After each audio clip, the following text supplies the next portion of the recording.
Dear Toastmasters, fellow guests, this is a challenge. I have been asked to speak a little bit about myself and how I got to be and to work where I am. So I will be talking about how you become, how you land an international career as a landlocked citizen. And I have to apologize in the beginning, there will be a lot of I's because I talk about myself and my life, so there will be a lot of I, and I apologize for that. Let me start. So where do I come from? I was born into a small country, into a small town of 250,000 inhabitants, in a country of 8.2 million people. So you already see, very small. The country, Austria, is in the heart of Europe, and it is surrounded by 8 neighboring countries, of which only one speaks the same language. A challenge. I also grew up in a household with my 2 brothers, my parents, and regularly visiting foreign students, who when I was little, I didn't understand because they spoke different languages. So what to do? I learned languages. I took every opportunity to learn languages. We started in primary school with English. In high school, I chose a path where you learn English, French, Latin, not very useful, no one speaks it, but it helps you to learn Spanish and Italian, which I learned later. I took every opportunity to live abroad, so every opportunity where there was an internship where I could live abroad, a language course. I went as a sort of a foreign student to other countries. I visited the foreign students who lived in my house. Every time to learn languages, get better, and you create a big social network. Why is a social network important? Once I found out that I loved traveling, that I loved languages, that I loved different countries, I wanted to become a diplomat. But being from a small town in the south of the country, which was not very international in terms of inhabitants, business, international organizations, I didn't really know what to do to become a diplomat. So I tapped into the social network of my parents. And they had a friend who was a diplomat, so they invited him over, they asked, you can talk to him, and I said, I want to become a diplomat, what do I do? And he said, well, the best is if you study economics or law, because that will get you into the foreign service without having to do the diplomatic academy. You can take the foreign service exam directly. So I went off and studied law. And law, as you know, is a very sort of national-focused studies. It's usually you study civil law, family law, penal law, constitutional law, administrative law. But then there are also a couple of topics, and in Europe it is international law and European law, that have an international dimension. So again, I focused on these topics, and I took every opportunity to travel. Back then, and now I know better, I didn't know that really any career can land you in an international job. You don't have to study law. You can study medicine, engineering, teaching, really anything can get you into an international career. But that I only discovered once I expanded my social network. So here I was with my law studies, and there was no job immediately to be had because I didn't have any work experience. So I started and worked as a clerk in the court, which is a typical thing to do for every law student. And then I really realized that's not what I want. I don't want to work in Austria. I do want to work abroad. So I applied for master's programs in other countries and for scholarships, and was lucky enough to get a scholarship for a US university, which has a center in Italy and in Washington. So I studied 1 year in Italy and 1 year in Washington.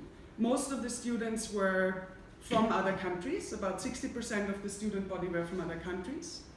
And so again, the social network increased, and I found out, oh, there's much more than just joining the Austrian Foreign Ministry in order to get an international career.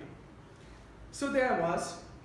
I finished my master's program, and I was ready to land a new job. The school I went to was a school like many schools that held a lot about its prestige. So we were told, when you go out, you will eventually run the world. The school produced foreign ministers, national security advisors. Our teachers were, for instance, a speechwriter of Kennedy. So there I was ready, and I was like, okay, let me apply for jobs. I had time to apply for the summer, I had money to apply for the summer, stay in Washington, do little jobs here and there. And then what happened was September 11. It was 2001, September 11, the attacks happened, no one was hiring. I was without money to really pay my rent, but I knew I was in a city where I wanted to work to get international experience. So what did I do? My landlord, who I was renting a room from, had an eyeglass store. And he said, well, you know, you can work for me 2 days a week and sell eyeglasses, and you don't have to pay rent. I was like, well, okay, selling eyeglasses, not really what I set out to do, but it's a fallback career. If everything goes wrong, I can always sell eyeglasses. So I went and sold eyeglasses. And that also gave me time to continue persistently to try to apply for jobs. And eventually there it was. I got a job as a consultant at the World Bank in exactly the program that I wanted to work in, which is a program of transboundary waters in the Nile Basin. The bank sort of supported facilitation between countries on the Nile Basin to manage the river in a cooperative way and to identify projects that would benefit all the countries. So I felt I had a new lease on life. Finally a job. Problem, it was a short-term contract, 2 months. So what do you do? A 2-month contract. Doesn't give you a lot of stability. I worked hard, and I got another 2-month contract. And I worked harder, and I got a 6-month contract. So I worked harder and harder and harder, and then I was lucky enough that the team I worked with decided they couldn't live without me anymore, and gave me a fixed-term contract. Wonderful.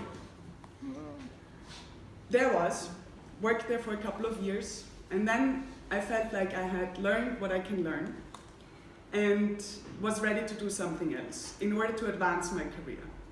So I quit and did a PhD to combine the practical knowledge that I had with my training in international law and went back to university.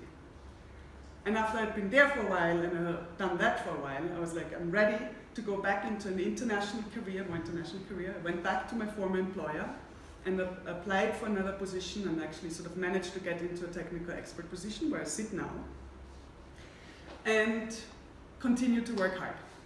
So really the simple lessons that I wanted to give you with this speech, and it may be too short, but the lessons are short and easy. In order to land an international career from a landlocked country, learn languages, because those are the tools that you need in order to communicate within the international career. Whatever job you have, learn the language of the country you want to go to, the country you want to work with. Get a good social network. Connect with friends, because you do need work-life balance, and meeting friends is a great way to do that. And your friends will know where to find the jobs when you need them, where are the opportunities if you're ready for change. The third point is persistence. If you really know what you want to do and you know where your heart wants to go, don't give up. Try to work, be at the right place at the right time so you get the job that you want. Don't take the first opportunity, take the opportunity that you want and persist in trying. And the fourth lesson counts for everyone. Hard work helps you to advance the career. And that's it. Thank you very much.